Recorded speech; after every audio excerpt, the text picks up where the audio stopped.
Hello बेटों, कैसे हैं आप लोग? बढ़िया। तो बेटा आज हम लोग बात करेंगे क्लास 11th के फिजिक्स की, जिसमें इससे पहले हमने डायमेंशनल एनालिसिस पार्ट 1 और पार्ट 2 आपके सामने पेश की है। और अब हम बात करेंगे एरर्स ऑफ मेज़रमेंट की। यानी कि जो भी हम मेज़रमेंट करते हैं, जो कि चैप्टर ही है मेज़रमेंट, जो भी हम मेज़रमेंट करते हैं उसमें एरर्स की क्या भूमिका है, क्या मतलब कि क्या उसका महत्व है एरर्स का, उसके ऊपर अभी हम लोग चर्चा करेंगे। तो अच्छा, हम लोग अगर बात करें बहुत डिटेल्स में, तो सबसे पहले आप लोग मेजरमेंट के बारे में जानना ज़रूर चाहेंगे। मेजरमेंट है क्या? तो मेजरमेंट है कि हमारे दिन प्रतिदिन के लाइफ में मेजरमेंट एक बहुत ही अहम रोल अदा करता है। यानी कि आप सुबह उठने से लेके और रात के सोने तक हर समय 24/7 जितना भी समय आप बाहर सोसाइटी में, चाहे सोशल इंटेलेक्चुअल तौर पे आप देते हैं, उस हर समय में आप मेज़रमेंट करते हैं। और जब मेज़रमेंट की बात आती है तो वहाँ पे एक शब्द आता है जिसको कहते हैं कंपैरिज़न। यानी जब हम लोग मेज़रमेंट के साथ कंपेयर भी करते हैं, यानी तुलना भी करते हैं, तुलनात्मक करते हैं, हम लोग तुलना करते हैं कि ये है कि नहीं है। जैसे एक एग्ज़ाम्पल है, मैं चर्चा करता हूँ। अगर आप गए पार्चून दुकान पे, यानी कि ग्रोसरी की दुकान पे गए और आपने कहा कि भैया हमको 1 किलो चीनी दे देना। अब 1 किलो चीनी आपने माँगी।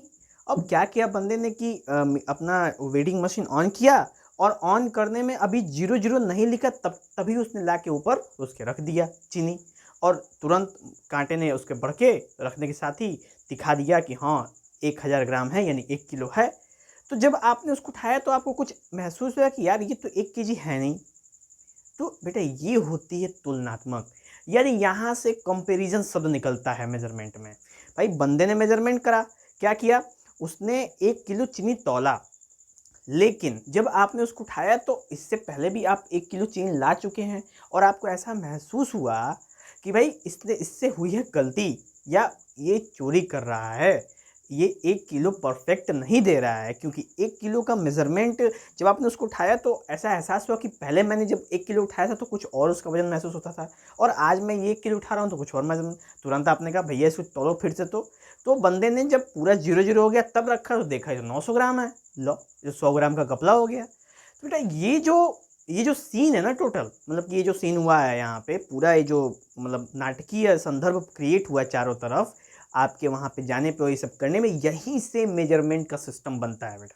ठीक है। अगर पुराने ज़माने में बात करें तो पहले बार्टर सिस्टम हुआ करता था इसी चीज़ के लिए, कि आप जाओ कहीं से मांगो। जैसे कि आपने आपके पास गेहूँ है और सामने वाले के पास चावल है, तो आपने 1 कटोरा गेहूँ दे दिया, उसने 1 कटोरा चावल दे दिया, एक्सचेंज हो गया। तो पहले ये सिस्टम होता था। लेकिन फिर इतिहासकारों ने, कुछ दिमागदारों ने और कुछ राजाओं ने मिल के नहीं, सेपरेटली, अलग अलग तौर पे अपने दिमाग का प्रयोग करके अपने राज्य में एक नए लेवल का मेजरमेंट सिस्टम निकाला। और फिर आगे चल के हम जब साइंटिस्ट फिजिसिस्ट जब आए हमारे धरती पे और डिस्कवरी करनी शुरू की, उन्होंने भी एक बहुत ही परफेक्ट चीज़ें निकाली, जिसको हम सिस्टम ऑफ इंटरनेशनल यूनिट्स भी कहते हैं, एसआई कहते हैं, जिसमें आपके सिनोनिम्स आते हैं, जिसमें लेंथ, मास, टाइम, केटी, इस पे भी हम लोग डायमेंशन एनालिसिस में बेटा चर्चा कर चुके हैं।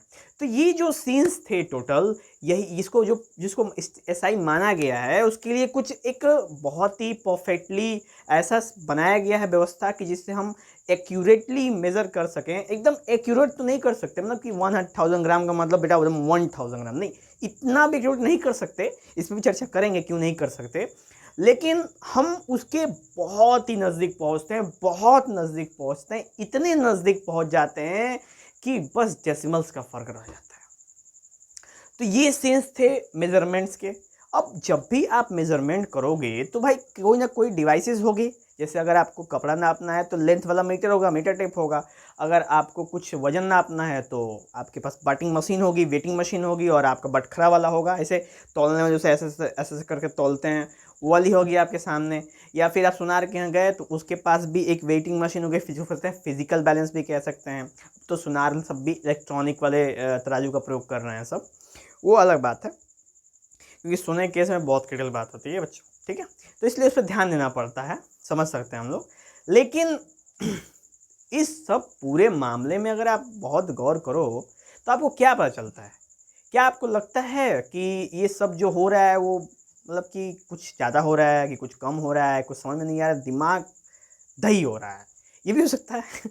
बहुत सारी बातें हो सकती हैं भाई, ये समझ में नहीं आ रहा है। वैसे भी आप लोग नए नवेले 11th में गए हो, वैसे तो काफ़ी समय हो गया गए हुए, लेकिन हम लोग तो आपके सामने हैं नए नवेले। तो जस्ट सपोज ये चैप्टर है नया, तो फिर आपको सामने ये पहले ही आएगा। जब आप नए नए नवेले जाओगे 11th में, तो ये पहले ही चैप्टर आ जाएगा, आपके सामने हाजिर हो जाएगा। बहुत ज़्यादा दूर नहीं मिलता है ये मेजरमेंट चैप्टर। अगर रिलेटिवली बात करें, सबसे पहला चैप्टर यही है। इससे पहले तो भौकाल दिया रहता है पूरा बुक में कि 0 चैप्टर फलाना चैप्टर, उसके अंदर आपको इंटीग्रेशन डिफरेंशिएशन सिखाते हैं। लेकिन ये चैप्टर बेटा बेसिकली 1 ही मान सकते हैं हम लोग। अगर राउंड फिगर में देखें तो ये चैप्टर 1 ही है, और इसके ऊपर बहुत चर्चा करेंगे हम लोग, बहुत लंबे लंबे पॉइंट्स बनेंगे। तो हम लोग उसको सबको समराइज करते हुए सीधा मुद्दे पे आते हैं कि जब भी हम मेजरमेंट करेंगे तो भाई गलतियां तो होंगी, उसे तो कोई रोक नहीं सकता, एकदम बात फैक्ट है भाई। इंसान है, इंसान गलतियों का पुतला है, और गलतियां इंसान से होती ही रहती हैं, ठीक है। तो जब गलतियां होंगी तो भाई गलतियां पता तो होनी चाहिए कि कितनी गलतियां हुई है, ज़्यादा हुई है कि कम हुई है, अमाउंट क्या है गलतियों का, ये तो अंदाज़ा हमें होना चाहिए। अब इसी के लिए आता है बेटा एरर्स ऑफ मेजरमेंट, यानी कि जब मेजरमेंट होता है उस समय एरर्स की बात करते हैं। अब उन्हीं एरर्स पे हम जब चर्चा करेंगे, तो एरर इज इक्वल टू होता क्या है। तो एरर का मतलब जो आपके सामने, जैसे मैंने आपको दे दिया कि बेटा 1 किलो चीनी लेके आओ दुकान से, तो मामा ने भेज दिया आपको दुकान पे, अब आप लेके आए तो 900 ग्राम निकल गया। तो भाई 100 ग्राम का क्या है, 100 ग्राम का एरर है, ये इसको एरर कहते हैं।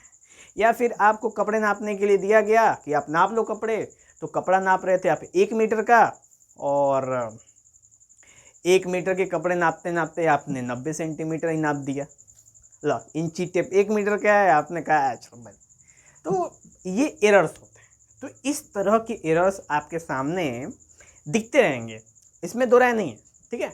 एरर्स बहुत सारे आपके सामने दिखते रहेंगे, और पॉइंट्स तो बहुत हैं, उसके लिए तो हम लोग चर्चा ही नहीं कर सकते कि भाई कितने कितने पॉइंट्स के सामने आएंगे। तो अब हम लोग जानेंगे कि जो एरर हैं वो है true value minus measured value. यानी एक होती है जो बिल्कुल आपको दिया हुआ है कि बेटा इतना मेज़र करो, और जो आपने नापा तो कुछ और नाप दिया, दोनों को आपस में जब सब्ट्रैक्ट कर देते हैं हम लोग, तो हमें पता चलता है कि एरर कितना है, ठीक है। अब अलग अलग जगहों में अलग अलग तरीके के एरर होते हैं, तो उसे गौर करते हुए हम समझते हैं कि एरर के कितने टाइप्स होते हैं। तो एरर्स को मेनली 3 पार्ट्स में डिवाइड किया गया है। कौन कौन से? सिस्टमैटिक, रैंडम और ग्रॉस। अब सिस्टमैटिक एरर के अंदर हम लोग बात करें अगर, तो सिस्टमैटिक एरर ऐसा एरर होता है जिसको जो जानकारी रहती है, हमें पता रहता है कि यार ये एरर हो रहा है, मतलब सिस्टम के बारे में हमें जानकारियाँ होती हैं, तो इसको हम लोग नोन एरर भी कहते हैं। यानी हमारे संदर्भ में, हमारे दिमाग के कोने में पता रहता है ये बात कि भाई एरर हो रही है, गलतियां हो रही है, फिर भी हम इग्नोर करते हैं, ठीक है। चलिए, उसके बाद है मिनिमाइज एरर, यानी कि इस एरर को हम मिनिमाइज कर सकते हैं। यानी जब हमको पता हो कि गलतियां यहाँ हो रही है, तो हम उसे मिनिमाइज क्या कर सकते हैं, अपने हिसाब से कर सकते हैं, अकॉर्डिंग टू अपने मतलब कि सूझबूझ के हिसाब से, ठीक है बेटा। उसके बाद इसमें जो सिस्टमैटिक एरर में 1 2 3 4 5 सिस्टमैटिक एरर में 5 तरह के एरर होते हैं। कौन कौन से? पहला इंस्ट्रूमेंटल, एक्सपेरिमेंटल, पर्सनल, एक्सटर्नल और लीस्ट काउंट एरर। और उसको बाद हम लोग जानेंगे कि इसको कैसे सही कर सकते हैं, ठीक है। तो सबसे पहले हम इन 5 एरर्स के बारे में चर्चा करें, और उसके बाद हम लोग फिर इम्प्रूवमेंट में भी चर्चा की जाएगी, ठीक है। तो सबसे पहले अगर हम लोग बात करें इंस्ट्रूमेंटल एरर की, तो इंस्ट्रूमेंटल एरर होता क्या है? तो जब भी मान के चलिए कि इंस्ट्रूमेंट हमारे सामने हो, जस्ट सपोज हमारे पास एक थर्मोमीटर है, ठीक है, और थर्मोमीटर को हमने क्या किया, थर्मोमीटर को क्या हुआ कि यूज़ कर रहे हैं हम लोग, थर्मोमीटर तो यूज़ करेंगे। तो एक कंडीशन दे दिया कि भैया आप इस थर्मोमीटर का यूज़ करो। अब थर्मोमीटर में क्या है कि क्रैक हो रखा है, जस्ट सपोज थर्मोमीटर में क्या हो रखा है, क्रैक पड़ गया है, जिसकी वजह से वो एयर के कांटेक्ट में आ गया है, उसका मरकरी जो अंदर का है। जब ऐसा हो गया है तो भाई जिसके पास थर्मोमीटर उसे मालूम है कि क्रैक हो गया है, ये कभी भी टूट सकता है, या फिर इसकी रीडिंग गलत होगी। लेकिन अगर उस बंदे ने फिर भी उसका उपयोग कर रहा है पेशेंट के ऊपर, उस डॉक्टर ने फिर भी उपयोग कर रहा है पेशेंट के ऊपर, तो ये हम कहेंगे भैया क्या है, इंस्ट्रूमेंटल एरर है। तो इंस्ट्रूमेंटल एरर भी आता है सिस्टमेटिक एरर ना, क्यों? क्योंकि हमें मालूम होता है कि भाई इस इंस्ट्रूमेंट में प्रॉब्लम है, अच्छा प्रॉब्लम तो भी यूज कर रहे हैं। एग्जाम्पल तौर पे एक और, जो अक्सर स्टूडेंट क्या होता है, नया नया स्किल लेते हैं सब। मान लो बच्चा गया नया स्किल आया, 6 महीने बाद वही स्किल भुतरा जाता है, मतलब कि चारों तरफ से घिस भिस जाता है। तो घिस भिस जाता तो जब लाते हैं स्केल तो वो होता है 15 सेंटीमीटर का और घिस के हो जाता है 14। और जब वो एग्जाम में जाके उसका प्रयोग करते हैं कंस्ट्रक्शन के लिए तो कितने सेंटीमीटर का, अगर बोलेगा भाई बंदा 15 का बनाओ तो कितना बनाएंगे, सब 14 ही बनाएंगे। तो ये भी एक कह सकते हैं कि इंस्ट्रूमेंटल एरर है, क्योंकि भाई बच्चे को मालूम होता है घिस गया, ये छोटा हो गया है। भाई किसी को मालूम होगा, चलो ठीक है तुम्हारी बात समझ सकते हैं हम। भाई बहुत लोगों को तो जानकारी हो जाती है कि भाई ये स्केल घिस गया है तो गड़बड़ बताएगा, ठीक है। लेकिन बहुत सारे बच्चे इस पर गौर नहीं करते हैं और वही स्केल से बनाते हैं, फिर उनकी गलती जाती है, कहते हैं सर बढ़िया बना देते हैं हम, एकदम से बताते हैं नंबर काट दिए हैं, ठीक है। तो ऐसी सब बातें होती रहती हैं। तो ये था बेटा इंस्ट्रूमेंटल एरर। अब हम लोग बात करेंगे एक्सपेरिमेंटल टेक्निक की। एक्सपेरिमेंटल टेक्निक क्या है? मान के चलो एक्सपेरिमेंटल के लिए जब आपको व्यवस्थाएं बनाई जाती हैं, भाई ये बीकर है, ये टेस्ट ट्यूब है, ये लैंप है, ये स्प्रीट लैंप है, ये केमिकल्स हैं, और जब ये सारी व्यवस्था बना दी और इस टेक्निक को बताया कि सबसे पहले दिन के दोपहरिए में, यानी कि 12 बजे दिन में, बिल्कुल जब सन आपके टॉप पे हो, तो उस समय इस एक्सपेरिमेंट को परफॉर्म करें। और आपने कहा रख नहीं करेंगे, इतने धूप में कौन मरेगा, हम शाम को करेंगे। तो आपने शाम को किया तो क्या वही रिजल्ट मिलेगा? नहीं मिलेगा। क्यों? क्योंकि उस एक्सपेरिमेंट को करने का जो टेक्निक था वो कुछ और था। उसने बोला पहले ए को बी में मिलाएंगे, फिर बी को सी में मिलाएंगे। तो आपने क्या भाई मिलाना सबको है, तो ए बी सी तीनों को एक के साथ मिला दिया। तो भाई ये थे टेक्निक में आपकी ज्ञानता, बहुत ज़्यादा ज्ञानी हो गए हैं आप लोग, ठीक है। तो क्या आगे कि सब कुछ एक के मिलाओ, जब मिलाना ये है तो काहे को 4 हाली मिलाओगे, कहीं नहीं मिला देंगे हम। तो इस सीन की वजह से इसको कहते हैं बेटा एक्सपेरिमेंटल टेक्निक, क्योंकि हर एक एक्सपेरिमेंट के लिए कुछ प्रोसीजर्स होते हैं और उस प्रोसीजर के हिसाब से ही हमें आगे फॉलो करना होता है। जब हम प्रोसीजर को फॉलो नहीं करते हैं, ये भी एक तरह का एरर हमें दिखाता है, ठीक है। वो एरर हमें बहुत माइनर दिखेगा पर दिखता है, ठीक है। जानने वाला कैलकुलेट करने वाला कैलकुलेट कर लेता है। नेक्स्ट है पर्सनल एरर। पर्सनल एरर क्या होता है? पर्सनल एरर का मतलब कि जब एरर हमारे साथ हो, यानी कि समझ लो कि सीन क्या है कि हमारा मन नहीं कर रहा है काम करने का, जस्ट सपोज यही है। मान के चलो कि आपका मन नहीं कर रहा है पढ़ाई करने का। मान लो कि आप क्लास में बैठे हो, लंच हो गया, लंच खा के अब बैठे हो क्लास में और आपका मन नहीं कर रहा है पढ़ने का, भाई एकदम नहीं करेगा, भाई खाना खा के अभी पेट भरा है, अब तो नींदे आवेगा, तो मन नहीं करेगा। अब टीचर आ गए मैथ के, धड़ धड़ धड़ धड़ धड़ धड़ मैथ के सॉल्व कर। अब कहे जो नहीं करेगा उसको डंडे डंडे मारे जाएंगे। अब लो बच्चा डर गया, अब उसका मन नहीं है, मतलब उसके अंदर से मन नहीं है, लेकिन अब वो जबरदस्ती कर रहा है, मतलब ब्रेन को जबरदस्ती वर्क करवा रहा है। क्या ब्रेन अच्छा वर्क करेगा? नहीं करेगा यार ब्रेन अच्छा वर्क, एकदम जाहिर सी बात है, जबरदस्ती किसी संग वर्क कर सकता है। तो ये था हमारा पर्सनल एरर। ये भी पर्सनल, इसी टाइप की पर्सनल एरर भी होते हैं। या जब हमें अपनी आंखों से दिख रहा हो कि भाई गलती हो रही है, लेकिन हम नहीं बोलेंगे क्यों गलती, तो इस टाइप की बातें होती हैं। नेक्स्ट अगर बात करें एक्सटर्नल कॉज। एक्सटर्नल कॉज क्या होता है? एक्सटर्नल कॉज यानी कि जैसे मान के चलो कि रूम टेम्परेचर 25 डिग्री सेल्सियस करना है, आपने कर दिया 20 डिग्री सेल्सियस में। मान के चलो कि आपने बंद कमरे में करना है, आपने ओपन एयर में कर दिया, हवा तेज आई, आंधी आई, ले गए टेस्ट ट्यूब को उड़ा के। तो ये सब होते हैं फिजिकल फैक्टर्स। अब बोला टेम्परेचर 25 डिग्री सेल्सियस करो, आपने कर दिया 55 डिग्री सेल्सियस। तो ये सब जो चीज़ें होती हैं, जो फिजिकल फैक्टर्स होते हैं, फिजिकल एयर प्रेशर और डेंसिटी, ह्यूमिडिटी, फ्रिक्शंस, ये सब जब आ जाते हैं, क्योंकि एक्सटर्नल कॉजेज हैं, आ जाते हैं तो उस पूरे खेल की ऐसी की तैसी कर देते हैं, ठीक है। तो ये भी एक तरह का आपका सिस्टमैटिक एरर में आ जाता है। नेक्स्ट बात करेंगे बाबू, हम लोग बात करेंगे लिस्ट काउंट एरर की। लिस्ट काउंट एरर क्या है? तो अक्सर आप लोग घरों में भाई स्टेबलाइजर होगा ही होगा, और आपके घरों में जेट पंप भी लगा होगा। तो वहाँ पे एक ऐसे डब्बा लगा होता है जहाँ से टिप टिप करते हैं हम लोग ऑन करने के लिए, और उसी में 2 ठे मीटर लगा होता है, गोल गोल गोल या फिर चौकोर। वो एक गोल वाले में कहते हैं वोल्ट मीटर, जिसमें V लिखा होता है, एक में बोलते हैं एम्पियर, जिसमें A लिखा होता है, ठीक है। अब उस स्टार्टिंग कहाँ से होता है, जब लाइट दोगे तो वो 0 से स्टार्ट होगा और 220 पे चलेगा, क्योंकि पोटेंशियल 220 होता है भाई। घरों में इलेक्ट्रिसिटी पोटेंशियल कितना होता है 220, तो 220 पे जाके अटक जाएगा, ठीक। और मान के चलो ये इसे यूज़ करते करते, चाहे आपको देख रहे हो कि आप गए बाजार से नया खरीद के लाए और लगाए और देखा कि वो जो नीडल है वो 0 पे नहीं है, 0 से पहले ही से नीचे लगा हुआ है। बताओ 0 पे होना चाहिए ना, वो कहाँ है, 0 से नीचे लटका हुआ है।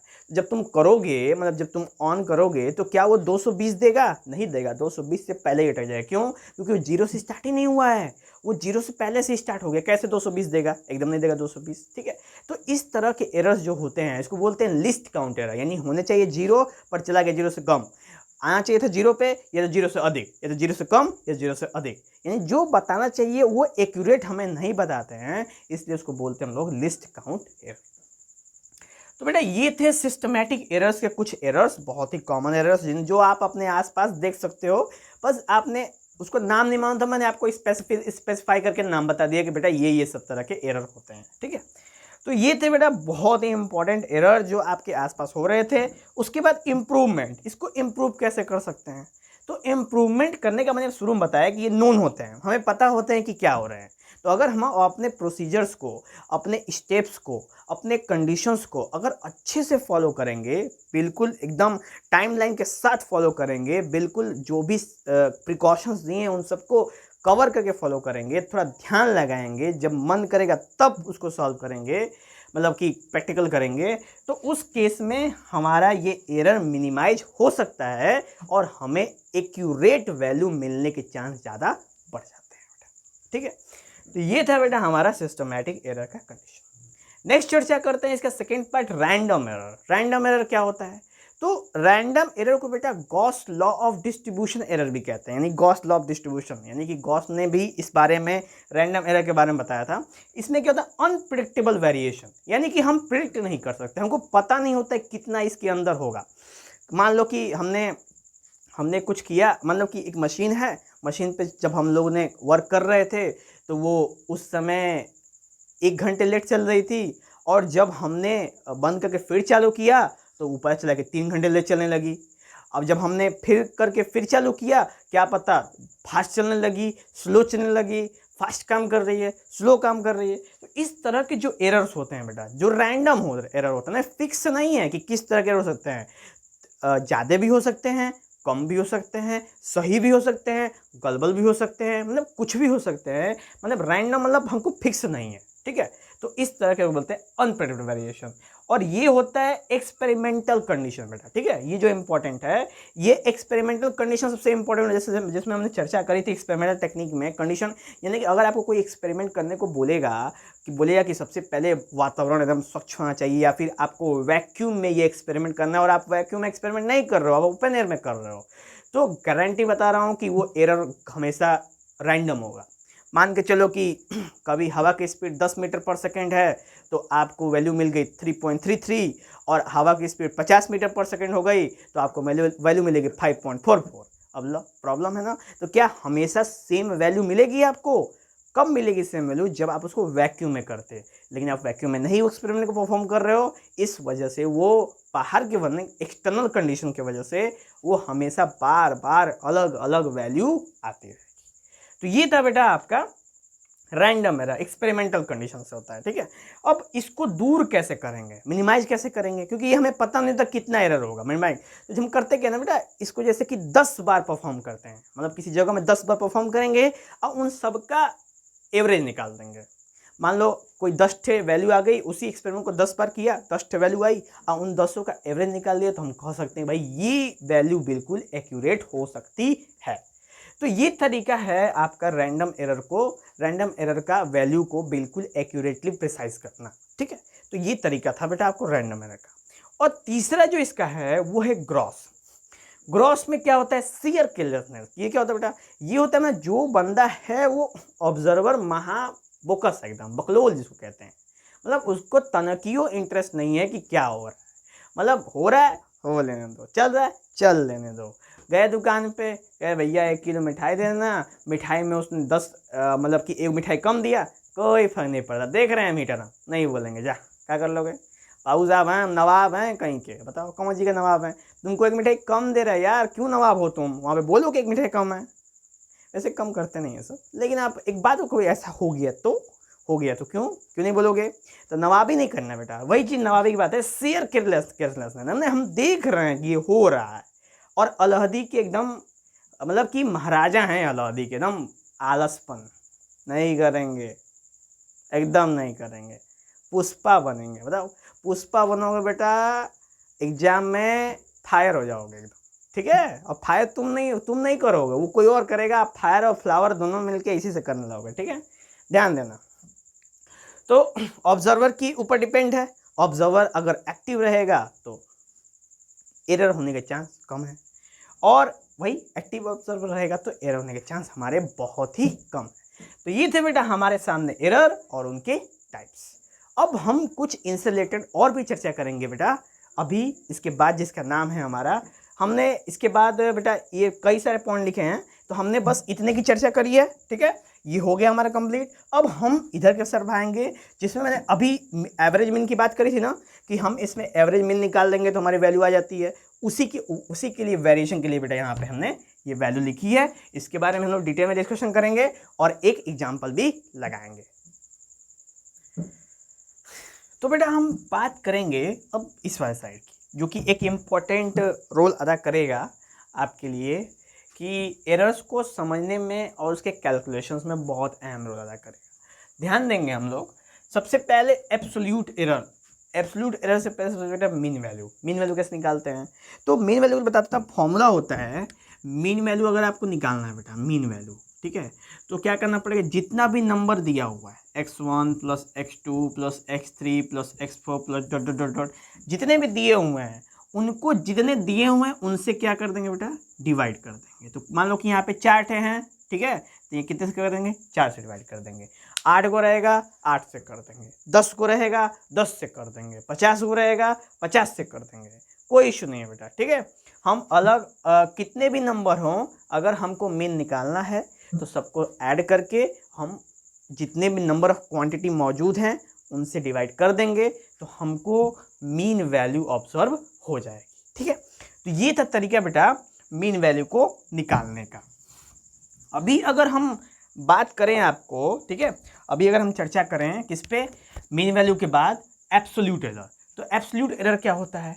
तो बेटा एब्सोल्यूट एरर है कि जो हम मीन वैल्यू यानी जो एक्चुअल वैल्यू मालूम हो, ठीक है, एक्चुअल वैल्यू में से जो हमको मेजर्ड वैल्यू घटा दें, ठीक है, एक्चुअल वैल्यू हमें मालूम हो कि भाई कितनी आनी चाहिए, और मेजर्ड वैल्यू यानी जब हमने उसको नापा तो जो हमारे सामने वैल्यू आई, हम जब दोनों को आपस में सब्ट्रैक्ट कर देंगे, जो कि हमने शुरुआत की बात की, true value minus measured value, ठीक है? तो जब हम ऐसा करेंगे, ठीक है बेटा, कर लेंगे, तो उसको जब हम लोग मीन निकालेंगे, यानी उसका भी जब हम लोग वैल्यू निकालेंगे मीन वैल्यू, तो उसी को कहते हैं हम लोग क्या, उसी को कहते हैं बेटा एब्सोल्यूट एरर कहते हैं, ठीक है? क्या कहते हैं? Absolute error.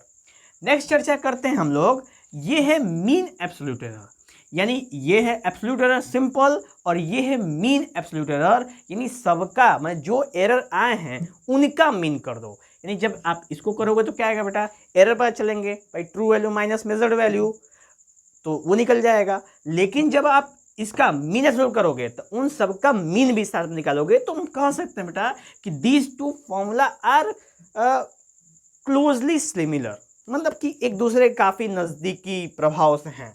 जहाँ पे देख सकते हो बेटा, ये है आपका एब्सोल्यूट एरर 1/n, नंबर कितने मौजूद हैं, आई की वैल्यू 1 से n तक, और ये है हमारे नंबर जहाँ पे मौजूद हैं, मतलब जो हमारे सामने जो मेजर्ड वैल्यू दिए रहेंगे या उनका जो डिफरेंस हमको मिलेगा, ठीक है? तो चलिए पता करते हैं बेटा हम लोग, ठीक है? सबसे पहले हाँ, उसके बाद आ गया, उसके बाद रिलेटिव एरर। रिलेटिव एरर है कि del a mean upon a m, यानी कि जो मीन एब्सोल्यूट एरर है अपॉन जो एब्सोल्यूट एरर है, दोनों का जब हम रेशियो निकाल देते हैं, ठीक है बेटा, दोनों का जब हम रेशियो निकाल देते हैं तो उसको हम कहते हैं क्या, उसको कहते हैं रिलेटिव एरर कहते हैं, ठीक? और आखिरी में जब हम परसेंटेज निकालते हैं, ठीक है, इसी का जब हम परसेंटेज निकाल देते हैं, मतलब del a mean upon a m, तो इसी को कहते हैं बेटा परसेंटेज एरर। तो जो ये वाले शुरू के हैं ये थोड़े सिमिलर हैं, और ये वाले जो हैं दो थे वो दोनों सिमिलर हैं। मतलब इन चारों में दो दो का पेयर के साथ सिमिलरिटी का ऑप्शन दे रखा है बेटा, ठीक है। और इनको समझाने के लिए हम आपके सामने एक क्वेश्चन करते हैं, फिर देखा जाएगा कि कैसे ये क्वेश्चन होता है। तो ध्यान से देखना बेटा, ठीक है। चलो सबसे पहले क्वेश्चन पढ़ते हैं कि रिफ्रैक्टिव इंडेक्स ऑफ वाटर जो दिया है, मैंने मेजर किया गया है, मैंने इसको जब नापा गया है, मैंने कोई डिवाइस से जब नापा गया तो आया 1.29, 1.33, 1.34, 1.35, 1.36, 1.30, 1.33। मतलब इतने सारे डेटा ऑब्जर्व हुए, यानी 8 बार इसको नापा गया था। तो अलग अलग इतने डेटा आपके सामने ऑब्जर्व होके आए। तो अब पूछा जाएगा सबसे पहले, यानी सबसे पहले क्वेश्चन क्या बोलता है कि इसका मीन वैल्यू निकालो, यानी कि इसका ट्रू वैल्यू क्या है, माने एवरेज क्या है। क्योंकि हमने जब पढ़ा था, याद करो बेटा, हमने जब पढ़ा था सिस्टमैटिक एरर के बाद जो आपके रैंडम एरर थे, उसमें क्या था रैंडम एरर में कि जब हम एक ही एक्सपेरिमेंट को बार बार परफॉर्म करें और उन सबका मीन निकाल दें तो हमको एक्यूरेट वैल्यू की जानकारी बहुत ही प्रिसाइजली हो जाती है। आप इससे पहले टॉपिक में थोड़ा सा बैकवाइंड करके देख सकते हो बेटा, हाँ थोड़ा सा पीछे जाके देख सकते हो बैकवर्ड करके, ओके।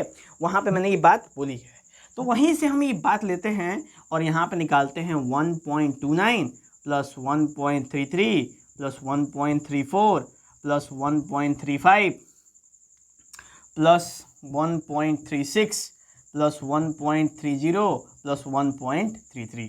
टोटल ये 8 है बेटा, ठीक है। 2 4 6 7 ही हुए, ठीक है, एक ठोर बचा हुआ है। 1.3 1 2 3 4 5 6 7 7 ही है बेटा, 8 होनी चाहिए ना। क्वेश्चन देख लेता हूँ मैं, 3 3 6 2 8, एक छोड़ दिया था मैंने, ठीक है। 1.35 1.29 है, 33 है, 34 है, 35 है, 32 छोड़ दिया बेटा, ठीक है। इसमें एक और जोड़ दो 1.32, ये 32 है, इसमें हम लिख देता हूँ 1.32, ओके। अब 8 हो गए हैं, 8 से हमने डिवाइड कर दो इसको, ठीक है। अब जब इसको सॉल्व करोगे बेटा, जब इसको सॉल्व करोगे तो आपके सामने आएगा 1.33, जो इसका मीन वैल्यू है। यानी हमने जब मीन निकाला इसका मीन निकाला तो कितना आ गया बेटा, इसका मीन निकाला तो आगे हमारे सामने 1.33। कोई दिक्कत, कोई इशू नहीं, हमने मीन निकाल दिया। तो मीन निकालने का तरीका, इसको अर्थमेटिक मीन भी आप कह सकते हो। नेक्स्ट आपसे हमने इस क्वेश्चन का पहला पूछा हुआ कैलकुलेट मीन वैल्यू क्या कर ली, पता कर ली 1.33 है। अब हम पता करेंगे बेटा एब्सोल्यूट एरर कितना है। तो एब्सोल्यूट एरर निकालने के लिए क्या करेंगे हम, एब्सोल्यूट एरर निकाले बेटा, एब्सोल्यूट एरर। तो सबसे पहले 1.33 से, यानी लेट कर लो μ1 इज इक्वल टू 1.33 में से हम 1.29 घटा देंगे, फिर μ2 1.33 में से 1.33 घटा देंगे, μ3 1.33 में से 1.34 घटा देंगे, और ऐसे करके μ8 इज इक्वल टू 1.33 में से 1.33 हम क्या कर देंगे बेटा, घटा देंगे। तो ऐसे करके हम आठों में से, मतलब आठों जो मेजर्ड वैल्यू है उसको हम ट्रू वैल्यू में से क्या कर देंगे, घटा देंगे। तो घटा दीजिए ट्रू वैल्यू में से, तो कुछ वैल्यूज यहाँ पे निकल के आएंगे जिसको आप इसको सॉल्व करके लिख सकते हैं, ठीक है।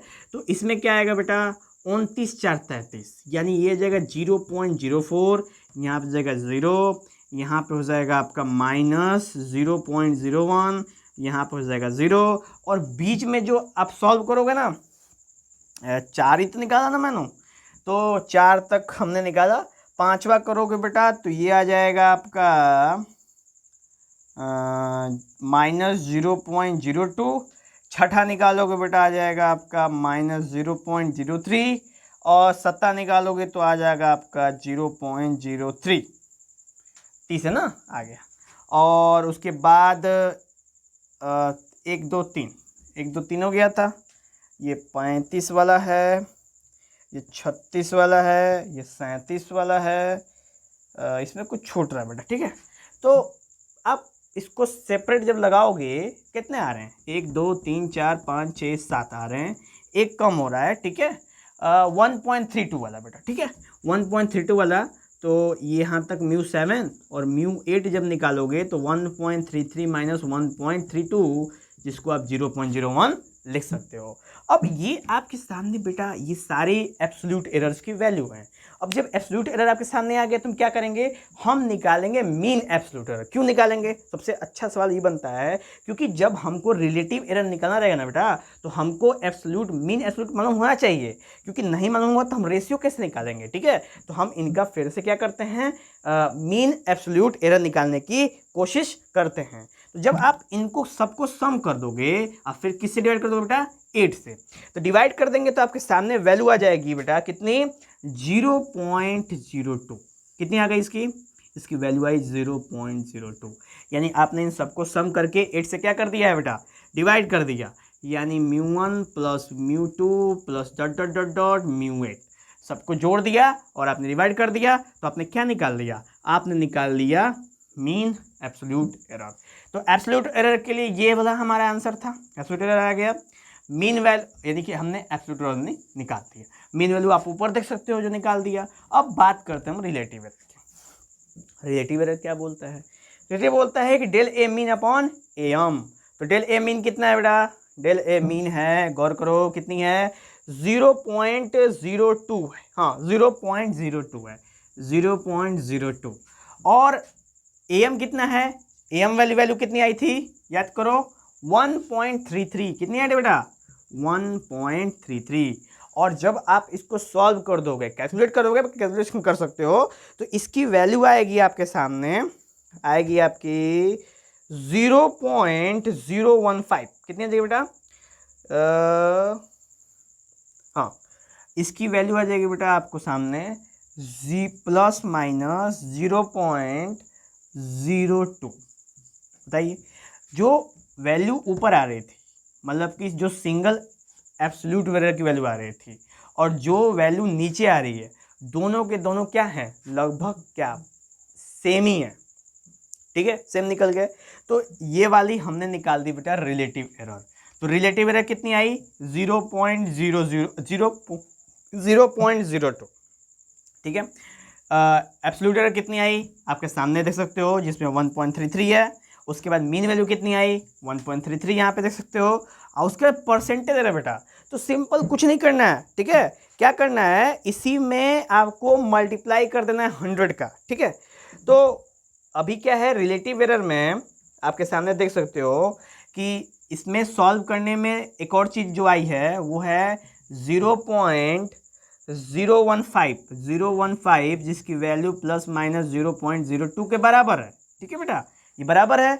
और जब हमको परसेंटेज एरर निकालना है तो हम क्या करेंगे, 0.015 में 100 क्या कर देंगे, मल्टीप्लाई कर देंगे। तो कितना आ जाएगा बेटा, ये आ जाएगा 1.5%। आ गया ना, ये आ गया प्लस माइनस 1.5%।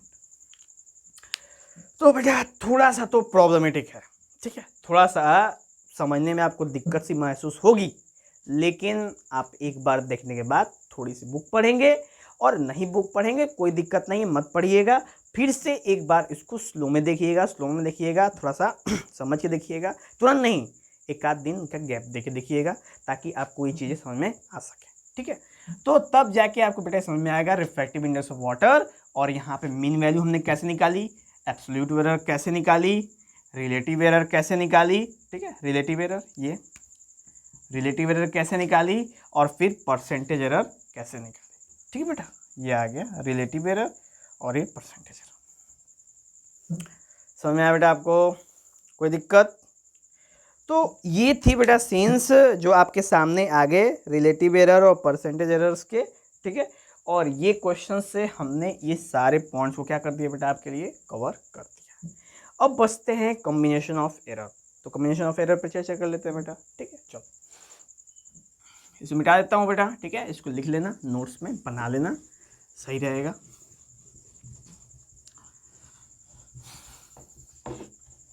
बेटा इसके फिजिक्स कैलकुलेशन थोड़े से तो हार्डिस टाइप हैं, लेकिन थोड़ा फोकस करेंगे तो ये चीज़ें आपके समझ में आने लगेंगे। ठीक है,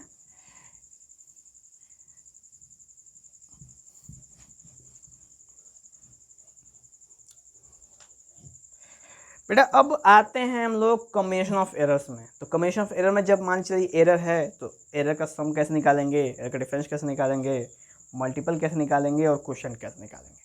तो बेटा कॉम्बिनेशन ऑफ एरर्स में ये दो होते हैं, सम ऑफ माने सम और डिफरेंस सेम जैसे होते हैं और मल्टीप्लाई क्वोशिएंट दोनों सेम ही होते हैं, उनका फॉर्मूला सेम ही होता है। तो सम ऑफ एरर्स में आप देख लो बेटा कि del x is equal to del a plus del b होता है, चाहे वो एडिशन हो या फिर सब्ट्रैक्शन हो। और इधर देख लो बेटा आपका डेल एक्स अपॉन एक्स, और ये हो जाता है बेटा प्लस माइनस, और यहाँ हो जाता है del A upon A plus del B upon B. ये फॉर्मूला जाता है बेटा इसके लिए, ठीक है।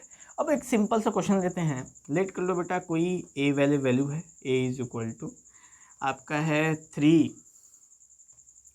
प्लस माइनस आपका दे दिया बेटा आपको 0.2, ये वाला कंडीशन दे दी आपको, और b की वैल्यू है 7 प्लस माइनस 0.4, ऐसे आ गया। ये वैल्यू दी हुई है, जहाँ पे ये है बेटा ट्रू वैल्यू और ये है आपका आपका एरर, ठीक है। और ये मेजर वैल्यू है बेटा, ठीक है, ये मेजर वैल्यू है, ये आपका एरर है, फिर ये मेजर वैल्यू है, ये आपका एरर है, ठीक है। अब कैसे निकालते हैं, तो इसको सम कर देते हैं, ठीक है। तो जब आप सम करोगे तो सम करोगे या फिर डिफरेंस करोगे, ठीक है, तो ये दोनों तो आपस में सम या डिफरेंस होंगे, जो आपके सामने ये चीज़ दिख रही है, लेकिन ये हमेशा आपस में क्या करेंगे बेटा, सम ही करेंगे। यानी कि जो मेजर्ड वैल्यू है वो आपस में सम डिफरेंस अकॉर्डिंग टू देख सकते हैं वो होंगे आपस में जैसे होने चाहिए थे, लेकिन ये दोनों आपस में क्या करेंगे, ये दोनों आपस में सम ही करेंगे। एग्जाम्पल के तौर पे मैं एक एग्जाम्पल देता हूँ आपके लिए कैलकुलेशन के लिए। यहाँ पे सम हो या फिर डिफरेंस, दोनों के केस में बेटा, ठीक है।